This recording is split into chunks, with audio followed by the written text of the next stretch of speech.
ರಾಜ್ಯದಲ್ಲಿ ಈಗ BPL card ರದ್ದಾಗುತ್ತೆ ಅನ್ನೋದೇ ಬಹಳ ದೊಡ್ಡ ಸಮಸ್ಯೆ ಇದೆ. ಹಾಗಾದ್ರೆ ನೀವು ಈ ವಿಡಿಯೋನ ಕಂಪ್ಲೀಟ್ ಆಗಿ ನೋಡಿದ್ರೆ ಬಿಪಿಎಲ್ ಕಾರ್ಡ್ ಹೊಂದಿದವರು ಯಾರ್ಯಾರಿದ್ದೀರಿ, ಅವರು ಬಿಪಿಎಲ್ ಕಾರ್ಡ್ ರದ್ದಾಗ್ಲಿಕ್ಕೆ ಏನೇನ್ ಕಾರಣ, ಅಂದ್ರೆ ಮಾನದಂಡಗಳು ಏನಿದಾವೆ, ಆ ಮಾನದಂಡಗಳು ಇದಾವ ಅಥವಾ ಇಲ್ವಾ, ಇದನ್ನ ನೀವೇ ಕ್ರಾಸ್ ಚೆಕ್ ಮಾಡ್ಕೊಳ್ಬಹುದು. ಮೊದಲನೇದಾಗಿ, ಒಂದು ವೇಳೆ ನಿಮ್ದು ಬಿಪಿಎಲ್ ಕಾರ್ಡ್ ಎಪಿಎಲ್ ಕಾರ್ಡ್ ಆಗಿ ಏನಾದ್ರೂ ಬದಲಾವಣೆ ಆಗಿದೆಯಾ ಅಥವಾ ರದ್ದೇ ಆಗ್ಬಿಟ್ಟಿದೆಯಾ, ಈ ರೀತಿಯಾದಂತಹ ಅನುಮಾನ ಇದ್ರೆ ಏನ್ ಮಾಡಬೇಕು, ಇದಕ್ಕೂ ಕೂಡ ಈ ವಿಡಿಯೋದಲ್ಲಿ ಕಂಪ್ಲೀಟ್ ಆದಂತಹ ಮಾಹಿತಿಯನ್ನ ಕೊಟ್ಟಿದ್ದೀನಿ. ಇದ್ರ ಜೊತೆಗೆ ಹಾಗಾದ್ರೆ ನಮ್ಮ ರಾಜ್ಯದಲ್ಲಿ ಬಿಪಿಎಲ್ ಕಾರ್ಡ್ ಎಷ್ಟಿದಾವೆ, ಫಲಾನುಭವಿಗಳ ಸಂಖ್ಯೆ ಎಷ್ಟು, ಮತ್ತು ಎಪಿಎಲ್ ಕಾರ್ಡ್ ಎಷ್ಟಿದಾವೆ ಮತ್ತು ಫಲಾನುಭವಿಗಳ ಸಂಖ್ಯೆ ಎಷ್ಟು, ಇದರಲ್ಲಿ ಆಕ್ಟಿವ್ ಕಾರ್ಡ್ಗಳ ಸಂಖ್ಯೆ ಎಷ್ಟು ಮತ್ತು ಇನ್ಆಕ್ಟಿವ್ ಕಾರ್ಡ್ಗಳ ಸಂಖ್ಯೆ ಎಷ್ಟು, ಬಿಪಿಎಲ್ ಕಾರ್ಡ್ ಇಂದ ಎಪಿಎಲ್ ಕಾರ್ಡ್ಗೆ ಹೋದ್ರೆ ಏನ್ ಅನುಕೂಲಗಳಾಗತ್ತೆ, ಬಿಪಿಎಲ್ ಕಾರ್ಡ್ ಇಂದ ಎಪಿಎಲ್ ಕಾರ್ಡ್ಗೆ ಹೋದ್ರೆ ಏನ್ ಅನಾನುಕೂಲ ಆಗತ್ತೆ, ಮತ್ತು ನಮ್ಮ ರಾಜ್ಯದಲ್ಲಿ ಇರುವಂತಹ ಬಿಪಿಎಲ್ ಕಾರ್ಡ್ ಎಪಿಎಲ್ ಕಾರ್ಡ್ನ ಸಂಖ್ಯೆಗೆ ಕಂಪೇರ್ ಮಾಡಿದ್ರೆ ಬೇರೆ ಬೇರೆ ರಾಜ್ಯಗಳಲ್ಲಿ ಎಷ್ಟು ಕಾರ್ಡ್ಗಳಿದಾವೆ,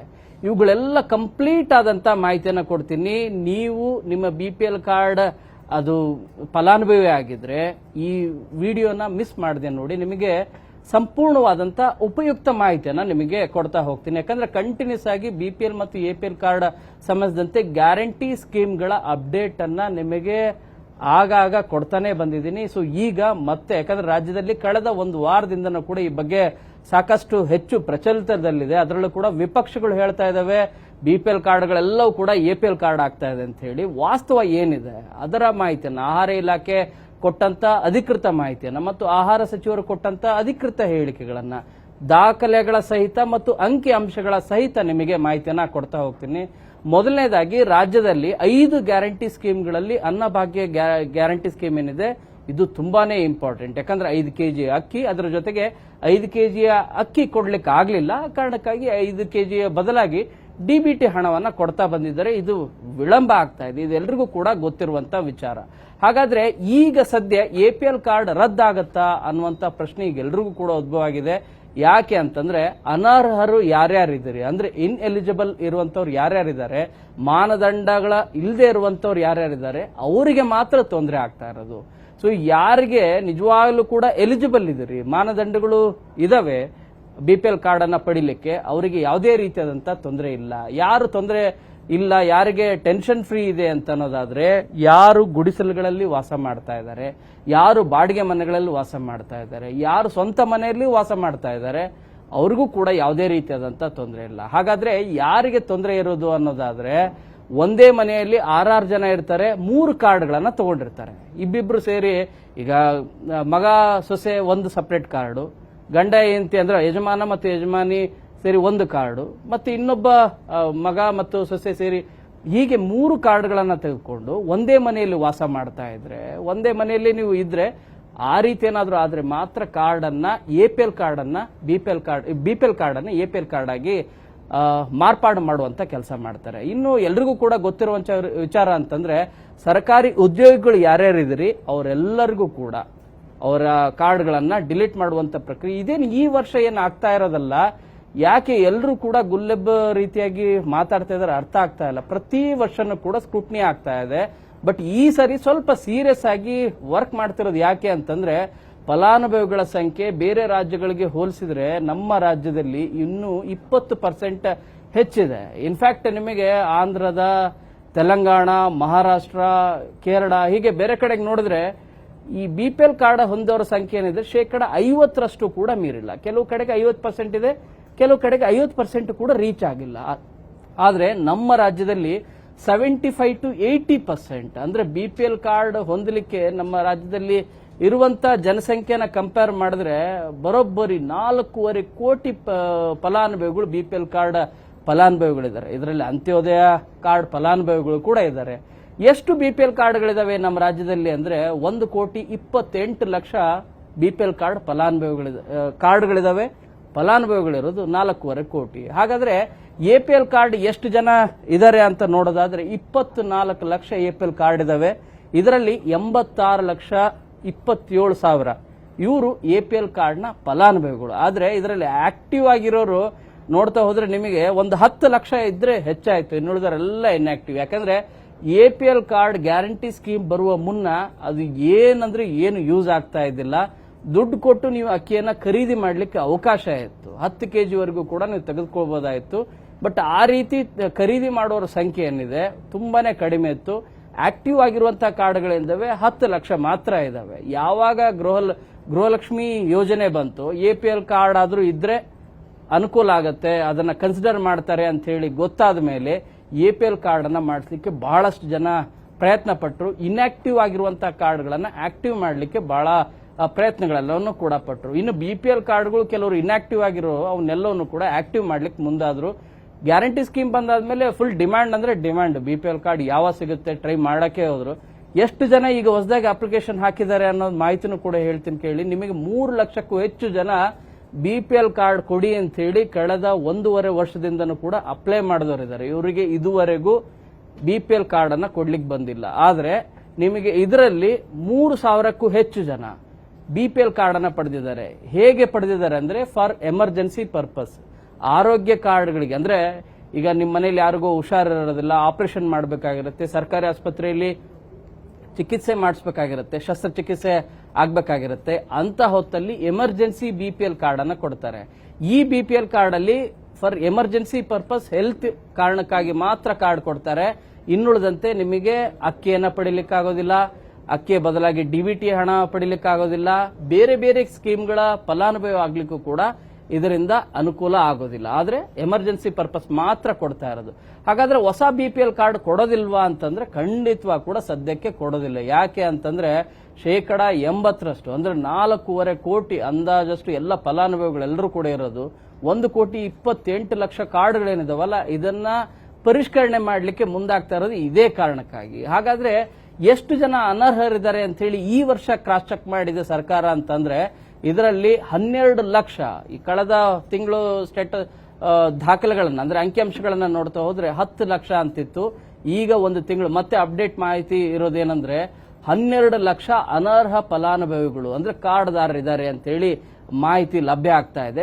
ಇವರೆಲ್ಲರನ್ನು ಕೂಡ ಏನ್ ಮಾಡಬೇಕು ಅಂತನೂ ಕೂಡ ಸಾಲು ಆಹಾರ ಇಲಾಖೆಯ ಅಧಿಕಾರಿಗಳು, ಆರ್ಥಿಕ ಇಲಾಖೆ ಅಧಿಕಾರಿಗಳ ಜೊತೆಗೆ ಸಾಲು ಸಭೆಗಳನ್ನು ಕೂಡ ನಡೆಸ್ತಾ ಇದ್ದಾರೆ. ಇದರಲ್ಲಿ ಬಹಳ ಪ್ರಮುಖವಾಗಿ ಯಾವ್ಯಾವ ಕಾರಣಗಳಿಗಾಗಿ ಕಾರ್ಡ್ ರದ್ದು ಮಾಡಲಿಕ್ಕೆ ಮುಂದಾಗ್ತಾ ಇದ್ದಾರೆ ಅನ್ನೋದಾದ್ರೆ, ಒಂದು ಮೃತರಾಗಿರ್ತಾರೆ, ಮನೆಯೊಡತಿ ಮೃತರಾಗಿರ್ತಾರೆ, ಆದ್ರೂ ಆ ಕಾರ್ಡ್ ರನ್ ಆಗ್ತಾ ಇರ್ತದೆ. ಅಂದ್ರೆ ನಿಮ್ಮ ಮನೆ ಯಜಮಾನಿ ಇರೋದಿಲ್ಲ, ಆದ್ರೆ ಆ ಕಾರ್ಡ್ ಅನ್ನ ತೆಗೆದುಕೊಂಡು ಪ್ರತಿ ತಿಂಗಳು ಅಕ್ಕಿ ತೆಗೆದುಕೊಳ್ತಾ ಇರ್ತಾರೆ, DBT ಹಣನೂ ಕೂಡ ಬರ್ತಾ ಇರ್ತದೆ, ಅದನ್ನ ಯೂಸ್ ಮಾಡ್ಕೋತಾ ಇರ್ತಾರೆ. ಆದ್ರೆ ಮನೆಯೊಡತಿಯನ್ನ ಚೇಂಜ್ ಮಾಡಬೇಕು, ಚೇಂಜ್ ಮಾಡಿಲ್ಲ ಅಂತ ಅನ್ನೋದಾದ್ರೆ ಆಟೋಮೆಟಿಕ್ ಆಗಿ ಅದು ಡಿಲೀಟ್ ಆಗ್ಲಿಕ್ಕೆ ಲಾಯಕ್ ಆಗತ್ತೆ. ಈ ಹಿನ್ನೆಲೆಯಲ್ಲಿ ಡಿಲೀಟ್ ಮಾಡುವಂತ ಕಾರ್ಯನೂ ಕೂಡ ಮುಂದಾಗ್ತಾ ಇದೆ ಆಹಾರ ಇಲಾಖೆ. ಇದ್ರ ಜೊತೆಗೆ IT ಫೈಲ್ ಮಾಡುವಂತವ್ರು ಯಾರಿದ್ದಾರೆ ಅವರೆಲ್ಲಾ ಭೂಪರು ಕೂಡ BPL ಕಾರ್ಡ್ ಬೇಕಂತ ಹೇಳಿ ಪಡೆದವ್ರ ಸಂಖ್ಯೆ ಇದೆ, ಅವ್ರನ್ನು ಕೂಡ ಹೊರಗಿಡುವಂತ ಕೆಲಸ ಪ್ರತಿ ವರ್ಷ ಆಗ್ತಾ ಇತ್ತು. ಈ ವರ್ಷ ಇನ್ನಷ್ಟು ಸ್ಕ್ರೂಟ್ನಿಯನ್ನ ಮಾಡ್ತಾ ಇದ್ದಾರೆ. ಎಲ್ಲಿಂದ ತೆಗೆದುಕೊಳ್ತಾ ಇದ್ದಾರೆ ಇವುಗಳೆಲ್ಲ ಮಾಹಿತಿ ಅನ್ನೋದಾದ್ರೆ, ಇವುಗಳನ್ನ ಇನ್ಕಮ್ ಟ್ಯಾಕ್ಸ್ ಫೈಲ್ ಮಾಡಿರ್ತಾರಲ್ಲ ಅಲ್ಲಿರುವಂತಹ ಡಿಪಾರ್ಟ್ಮೆಂಟ್, ಆ ಡಿಪಾರ್ಟ್ಮೆಂಟ್ ಆದಾಯ ತೆರಿಗೆ ಇಲಾಖೆಯ ಡಿಪಾರ್ಟ್ಮೆಂಟ್ಗೆ ಮಾಹಿತಿಯನ್ನ ಕೇಳಿ ಕೊಟ್ಟಂತ ಮಾಹಿತಿ ಏನಿದೆ ಅದನ್ನ ಆಧಾರ್ ಕಾರ್ಡ್ ಜೊತೆಗೆ ಮ್ಯಾಚ್ ಮಾಡಿ, BPL ಕಾರ್ಡ್ ಅಲ್ಲಿರುವಂತಹ ಮಾಹಿತಿ ಜೊತೆಗೆ ಮ್ಯಾಚ್ ಮಾಡಿ, ಚೆಕ್ ಮಾಡಿ, ಫಿಸಿಕಲಿ ಚೆಕ್ ಮಾಡಿ, ಫುಡ್ ಆಫೀಸರ್ ಇಂದ ಚೆಕ್ ಮಾಡಿ ಡಿಲೀಟ್ ಮಾಡುವಂತ ಕಾರ್ಯ ಕೂಡ ಆಗ್ತಾ ಇದೆ. ಈ ಹಿನ್ನೆಲೆಯಲ್ಲಿ ಒಂದಲ್ಲ ಎರಡಲ್ಲ 12 ಲಕ್ಷ ಡಿಲೀಟ್ ಆಗ್ಬಿಟ್ರೆ ಕಾರ್ಡ್ಗಳು ನಾವು ಏನ್ ಮಾಡಬೇಕು ಅಂತೇಳಿ ಎಲ್ಲರೂ ಕೂಡ ಕೇಳ್ತಾ ಇದ್ದಾರೆ. BPL ಕಾರ್ಡ್ ಅರ್ಹರಲ್ಲದೆ ಇರುವಂತವ್ರು ಯಾರ್ಯಾರಿದ್ದೀರಿ ಅವರ ಕಾರ್ಡ್ಗಳು ಆಬ್ವಿಯಸ್ಲಿ ಡಿಲೀಟ್ ಆಗೇ ಆಗತ್ತೆ. ಪ್ರತಿ ವರ್ಷ ಆಗ್ತಾ ಇತ್ತು, ಈ ವರ್ಷ ಆಗೇ ಆಗತ್ತೆ ಅಂತೇಳಿ. ಆದ್ರೆ ಇದರಲ್ಲಿ ಒಂದು ಸಮಸ್ಯೆ ಇರೋದೇನಂತಂದ್ರೆ GST ಫೈಲ್ ಮಾಡಿದವರಿದ್ದಾರೆ, ಸಣ್ಣ ಪುಟ್ಟ ವ್ಯಾಪಾರಿಗಳು ಇರ್ತಾರೆ, ಅವ್ರನ್ನೂ ಕೂಡ ನೀವು ದೊಡ್ಡ ಶ್ರೀಮಂತರು ಇದ್ದಂಥವ್ರು ಅಂತೇಳಿ ಕನ್ಸಿಡರ್ ಮಾಡೋದು ಎಷ್ಟು ಸರಿ ಅಂತೇಳಿ ಈಗ ಜನಸಾಮಾನ್ಯರು ಪ್ರಶ್ನೆ ಮಾಡ್ತಾ ಇದ್ದಾರೆ. ಇದರ ಜೊತೆಗೆ 1,20,000ಕ್ಕಿಂತಲೂ ಕೂಡ ಅಧಿಕ ಆದಾಯ ಇರಬಾರದು ಒಂದು ವರ್ಷಕ್ಕೆ, ಒಂದು ತಿಂಗಳಿಗಲ್ಲ, ಒಂದು ವರ್ಷಕ್ಕೆ. ಆ ರೀತಿ ಇರೋ ಸಂಖ್ಯೆ ಎಷ್ಟಿದೆ ಅಂದ್ರೆ 80%. ಅಂದ್ರೆ 9 ಲಕ್ಷದಷ್ಟು ಜನ ಯಾರ್ಯಾರಿದ್ದಾರೆ ಅಂದ್ರೆ ಇದರಲ್ಲಿ ಹೈಯೆಸ್ಟ್ ಎಲ್ಲರೂ ಕೂಡ 1,20,000ಕ್ಕಿಂತ ಹೆಚ್ಚು ಅಧಿಕ ಆದಾಯ ಇರೋರು ಅಂತ ಹೇಳಿ. ಒಂದು ತಿಂಗಳಿಗೆ 20,000 ರೂಪಾಯಿ ಅಂತ ಕನ್ಸಿಡರ್ ಮಾಡಿದ್ರು ಕೂಡ ನಿಮಗೆ 10 ತಿಂಗಳಿಗೆ 1,20,000 ಆಯ್ತು. ಇನ್ನು 2 ತಿಂಗಳಿಗೆ ಅಂದ್ರೆ 1,40,000 ಆಗತ್ತೆ. ಸೊ ಈ ರೀತಿ ಆದ್ರೆ ಅವರು ಆದಾಯ ಮಿತಿ ಹೆಚ್ಚಿದೆ ಅಂತ ಹೇಳಿ ಕೊಡ್ಲಿಕ್ಕಾಗತ್ತೆ. ಅವರೆಲ್ಲರೂ ಕೂಡ ಕೂಲಿ ಕಾರ್ಮಿಕರೇ, ಬಡವರೇ. ಇದನ್ನ ಪರಿಷ್ಕರಣೆ ಮಾಡಬೇಕಾಗಿದೆ ಅಂತ ಹೇಳಿ 2006ರಲ್ಲಿ ಆದಂತ ಮಾನದಂಡ ಏನಿದೆಯಲ್ಲ ಆ ಮಾನದಂಡವನ್ನೇ ಕಂಟಿನ್ಯೂ ಮಾಡ್ತಾ ಇರೋದು ಈಗ ಬಹಳಷ್ಟು ಆಕ್ಷೇಪಕ್ಕೆ ವ್ಯಕ್ತವಾಗ್ತಾ ಇರೋದು. ಅದರಲ್ಲೂ ಕೂಡ ಈ ಹಿಂದೆ 2013ರಲ್ಲಿ ಒಂದು ಪರಿಷ್ಕರಣೆ ಕೂಡ ಆಗಿತ್ತು. ಏನಂದ್ರೆ 450 ರೂಪಾಯಿ ಯಾರು ಕರೆಂಟ್ ಬಿಲ್ ಕಟ್ತಾರಲ್ಲ ಅದಕ್ಕಿಂತ ಹೆಚ್ಚು ಕಟ್ಟೋರ್ನು ಕೂಡ BPL ಕಾರ್ಡ್ ಇಂದ ಹೊರಗಿಡಬೇಕು ಅನ್ನುವಂತ ಹೊಸ ರೂಲ್ಸ್ ಕೂಡ ಬಂತು 2013ರಲ್ಲಿ.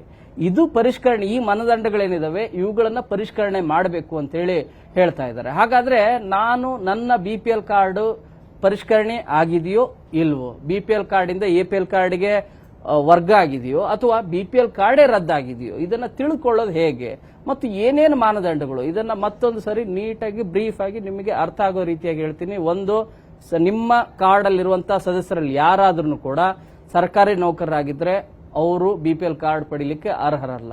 ಅದರ ಜೊತೆಗೆ ಅರೆ ಸರ್ಕಾರಿ ನೌಕರರಾಗಿದ್ರೆ ಅಥವಾ ಅನುದಾನಿತ ಶಾಲೆಗಳಲ್ಲಿ ಅನುದಾನಿತ ಸಂಸ್ಥೆಗಳಲ್ಲಿ ಏನಾದರೂ ಕೆಲಸ ಮಾಡ್ತಾ ಇದ್ರೆ ಅವರು ಕೂಡ BPL ಕಾರ್ಡ್ ಪಡಿಲಿಕ್ಕೆ ಅರ್ಹರಲ್ಲ. ಇದರ ಜೊತೆಗೆ GST ಫೈಲ್ ಮಾಡ್ತಾ ಇದ್ರೆ, ಇನ್ಕಮ್ ಟ್ಯಾಕ್ಸ್ ಫೈಲ್ ಮಾಡ್ತಾ ಇದ್ರೆ, ಆ ಕುಟುಂಬದ ಸದಸ್ಯರು ನಿಮ್ಮ ಕಾರ್ಡ್ ಅಲ್ಲಿ ಇದ್ರೆ ಅವರು ಅರ್ಹ ಫಲಾನುಭವಿ ಅಲ್ಲ. ಉದಾಹರಣೆಗೆ ನನ್ನ ಮಗ ಗೌರ್ಮೆಂಟ್ ಜಾಬ್ ಅಲ್ಲಿ ಇದ್ದಾನೆ, ಅವನು ಬೇರೆ ಕಡೆಗಿದ್ದಾನೆ, ನಾವು ತಂದೆ ತಾಯಿ ಇರೋದು, ನಾವು ಯಾರನ್ನು ಕೂಡ ಡಿಪೆಂಡ್ ಇಲ್ಲ, ನಾವು ಸ್ವಾವಲಂಬಿಯಾಗಿ ಬದುಕ್ತಾ ಇದೀವಿ ಅಂತ ಹೇಳಿ ತಂದೆ ತಾಯಿ ಇದ್ರೆ ಅವ್ರು ಖಂಡಿತವಾಗಿ ಕೂಡ BPL ಕಾರ್ಡ್ ಅನ್ನ ಪಡಿಬಹುದು. ಆದ್ರೆ ಅದರಲ್ಲಿ ನಿಮ್ಮ ಮಗನ ಹೆಸರು ಇರಬಾರದು. ಅವ್ರು IT ಫೈಲ್ ಮಾಡ್ತಾ ಇರ್ತಾರೆ ಅಥವಾ ಗೌರ್ಮೆಂಟ್ ಎಂಪ್ಲಾಯ್ ಆಗಿರ್ತಾರೆ. ಒಂದ್ ವೇಳೆ ಅವ್ರ ಹೆಸರಿತ್ತು ಅಂದ್ರೆ ನಿಮ್ಮ ಕಾರ್ಡ್ ಡಿಲೀಟ್ ಆಗತ್ತೆ, ರದ್ದಾಗತ್ತೆ ಅಂದ್ರೆ ಏನು, ಅದು APL ಕಾರ್ಡ್ ಆಗಿ ವರ್ಗಾವಣೆ ಆಗತ್ತೆ. APL ಕಾರ್ಡ್ ಆಗಿ ವರ್ಗಾವಣೆ ಆಗೋದಂದ್ರೆ ಇಟ್ಸ್ ಅಂಡರ್ಸ್ಟುಡ್. APL ಕಾರ್ಡ್ ಎದಕ್ಕೂ ಕೂಡ ಯೂಸ್ ಆಗೋದಿಲ್ಲ ಅನ್ನೋ ರೀತಿಯಾದಂತ ಅಭಿಪ್ರಾಯನೇ ಇರೋದು ಜನರಲ್ಲಿ. ಯಾಕೆಂದ್ರೆ APL ಕಾರ್ಡ್ ಇಂದ ಯೂಸ್ ಆಗೋದೇನು, ಗೃಹಲಕ್ಷ್ಮಿ ಸ್ಕೀಮ್ ಅಲ್ಲಿ ಹೆಸರಿರ್ತದೆ ಅನ್ನೋದೊಂದು ಬಿಟ್ರೆ, ಒಂದು ಕಾರ್ಡ್ ಇದೆ ಅನ್ನೋದೊಂದು ಬಿಟ್ರೆ ಬೇರೆ ಯಾವ ಕಾರಣದಿಂದನೂ ಕೂಡ ಯೂಸ್ ಇಲ್ಲ. ಸೊ ಇದು ಪ್ರಮುಖ. ಇನ್ನು ಏನೇನ್ ಮಾನದಂಡಗಳಿದಾವೆ ಅಂದ್ರೆ ನಿಮಗೆ ಆಶ್ಚರ್ಯ ಆಗತ್ತೆ. ಇದರಲ್ಲಿರೋ ಮಾನದಂಡ 100cc ಬೈಕ್ ಏನಿದೆ ಅದರಲ್ಲಿ 110cc ಬೈಕ್ ಏನಾದ್ರೂ ಇದ್ರೂ ಕೂಡ ನೀವು BPL ಕಾರ್ಡ್ ಪಡಿಲಿಕ್ಕೆ ಅರ್ಹರಲ್ಲ ಅಂತ ಹೇಳಿ ಮಾನದಂಡದಲ್ಲಿರುವಂತಹ ಮಾಹಿತಿ. ಅಂದ್ರೆ 100cc ಬೈಕ್ ಇರಬಹುದು, ನೀವು 110cc ಏನಾದ್ರೂ ಬೈಕ್ ಇತ್ತು ಅಂದ್ರೆ ನೀವು BPL ಕಾರ್ಡ್ ಪಡಿಲಿಕ್ಕೆ ಅರ್ಹರಲ್ಲ.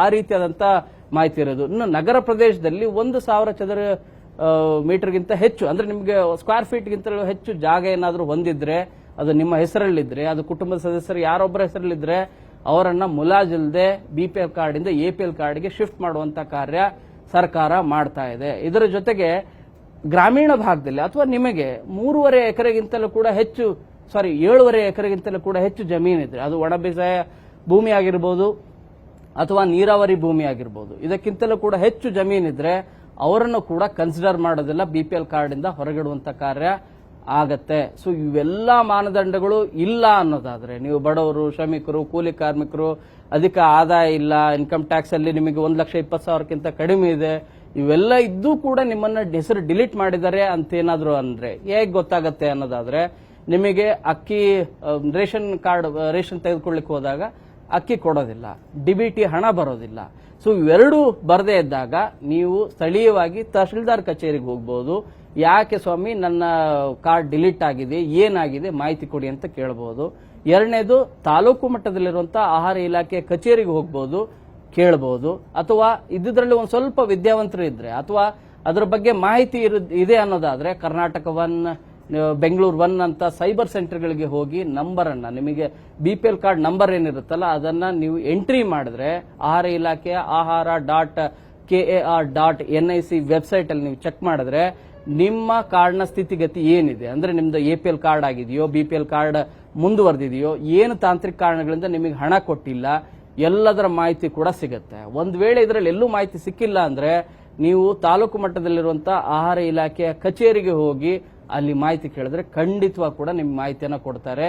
APL ಕಾರ್ಡ್ ರದ್ದಾಗೋದಿಲ್ಲ, ಆದ್ರೆ ನಿಮಗೆ ಆಟೋಮೆಟಿಕ್ ಆಗಿ BPL ಕಾರ್ಡ್ ರದ್ದಾಗೋದಿಲ್ಲ, ಆಟೋಮೆಟಿಕ್ ಆಗಿ ಅದು APL ಕಾರ್ಡ್ ಆಗಿ ವರ್ಗಾವಣೆ ಆಗುತ್ತೆ. ಅಂದ್ರೆ ಯೂಸ್ ಆಗೋದಿಲ್ಲ ಅನ್ನೋದು. ಯಾಕಂದ್ರೆ ಫಲಾನುಭವಿಯಾಗಿ BPL ಕಾರ್ಡ್ ಇದ್ರೆ ಮಾತ್ರ ಸಾಕಷ್ಟು ಗ್ಯಾರಂಟಿ ಸ್ಕೀಮ್ಗಳ ಎಲ್ಲವೂ ಕೂಡ ನಿಮಗೆ ಯೂಸ್ ಆಗುತ್ತೆ ಅನ್ನೋದು ಎಲ್ರಿಗೂ ಕೂಡ ಗೊತ್ತಿರುವಂತಹ ವಿಚಾರ. ಸೊ ಇದು ಮಾಹಿತಿ ನಿಮಗೆ ತುಂಬಾ ಅರ್ಥ ಆಗೋ ರೀತಿಯಾಗಿ ಹೇಳಿರೋದು. ಹಾಗಾದ್ರೆ ಈಗ BPL ಕಾರ್ಡ್ ಇಂದ APL ಕಾರ್ಡ್ಗೆ ಎಷ್ಟು ವರ್ಗ ಮಾಡಿದ್ದಾರೆ ಅನ್ನುವಂತ ಮಾಹಿತಿ ಕೇಳೋದಾದ್ರೆ, ಸದ್ಯಕ್ಕೆ ನಮಗಿರುವಂತಹ ಮಾಹಿತಿ 60,000 BPL ಕಾರ್ಡ್ ಇಂದ APL ಕಾರ್ಡ್ಗೆ ಈಗಾಗಲೇ ವರ್ಗಾವಣೆ ಮಾಡಿದ್ದಾರೆ.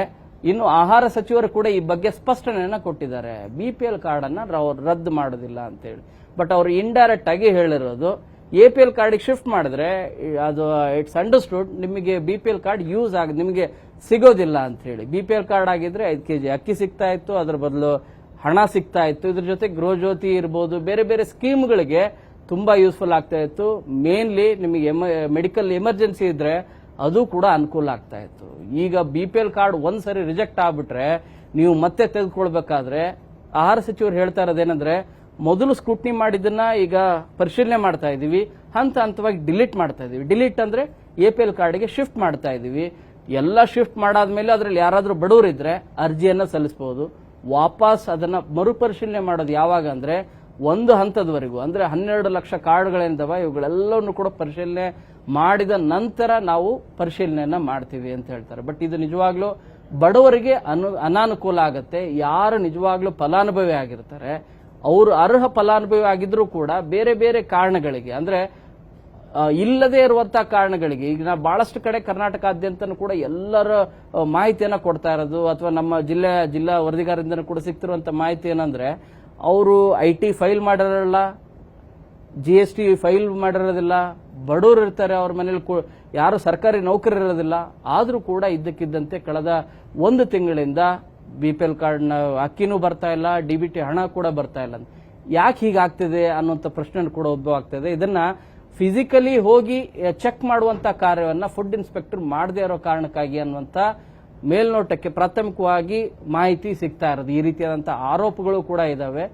ಯಾರು ಅರ್ಹರೆಲ್ಲೋ ಅವರನ್ನ BPL ಕಾರ್ಡ್ ಇಂದ APL ಕಾರ್ಡ್ಗೆ ವರ್ಗಾವಣೆ ಮಾಡಲಿಕ್ಕೆ ಯಾವುದೇ ರೀತಿಯಾದಂತಹ ಅಭ್ಯಂತರ ಇಲ್ಲ. ಆದ್ರೆ BPL ಕಾರ್ಡ್ ನಿಜವಾಗ್ಲೂ ಫಲಾನುಭವಿ ಆಗಿದ್ದು ಕೂಡ ಅವರ ಹೆಸರನ್ನ ಡಿಲೀಟ್ ಮಾಡಿದ್ರೆ ಹೇಗೆ ಅನ್ನುವಂತ ಪ್ರಶ್ನೆ ಉದ್ಭವ ಆಗ್ತಾ ಇದೆ. ವಿಪಕ್ಷಗಳು ಕೂಡ ಈ ಬಗ್ಗೆ ಸಾಕಷ್ಟು ಟೀಕೆ ಮಾಡ್ತಾ ಇದ್ದಾವೆ. 11 ಲಕ್ಷ ಕಾರ್ಡ್ಗಳನ್ನ ನೀವು BPL ಕಾರ್ಡ್ ಅನ್ನ ಡಿಲೀಟ್ ಮಾಡಿದ್ರೆ 11 ಲಕ್ಷ ಜನರ ಅಕ್ಕಿಯನ್ನ ನೀವು ಕಿತ್ಕೊಂಡಂಗಲ್ವಾ, ಅನ್ನ ಕಿತ್ಕೊಂಡಂಗಲ್ವಾ ಅನ್ನುವಂತ ಪ್ರಶ್ನೆಯನ್ನ ಕುಮಾರಸ್ವಾಮಿ ಅವರು ಮಾಡ್ತಾ ಇದ್ದಾರೆ. ಸೊ ಇವೆಲ್ಲ ರಾಜಕೀಯ ಇರಲಿ, ಆದ್ರೆ ನಿಮಗೆ ಏನ್ ಅನುಕೂಲ ಆಗಬೇಕು ಆ ಅನುಕೂಲ ಮತ್ತು ಅದರ ಮಾಹಿತಿ ಏನಿದೆ ಆ ಮಾಹಿತಿಯನ್ನ ಕಂಪ್ಲೀಟ್ ಆಗಿ ನಿಮಗೆ ಈ ವಿಡಿಯೋದಲ್ಲಿ ಕೊಟ್ಟಿದ್ದೀನಿ ಅಂತ ಹೇಳಿ ಭಾವಿಸ್ತೀನಿ. ಇದರ ಅಪ್ಡೇಟ್ ಅನ್ನ ನಿಮಗೆ ದಿನದಿಂದ ದಿನಕ್ಕೆ ಆಗದೆ ಇದ್ರೂ ಚಿಂತಿಲ್ಲ. ಯಾವಾಗ ಇದರ ಹೆಚ್ಚಿನ ಮಹತ್ವದ ಮಾಹಿತಿ ಸಿಗುತ್ತೋ ಅದನ್ನ ಖಂಡಿತವಾಗಿ ಕೂಡ ನಿಮಗೆ ಕೊಡುವಂತ ಕೆಲಸ ಮಾಡ್ತೀನಿ. ಮಾಹಿತಿ ನಿಮಗೆ ಇಷ್ಟ ಆಗಿದೆ ಅಂತ ಹೇಳಿ ಭಾವಿಸ್ತೀನಿ. ಕ್ಯಾಮರಾ ಪರ್ಸನ್ ವಿಶ್ವನಾಥ್ ಹಾವೇರಿ ಜೊತೆ ಶರಣು ಹಂಪಿ, ನ್ಯೂಸ್ 18.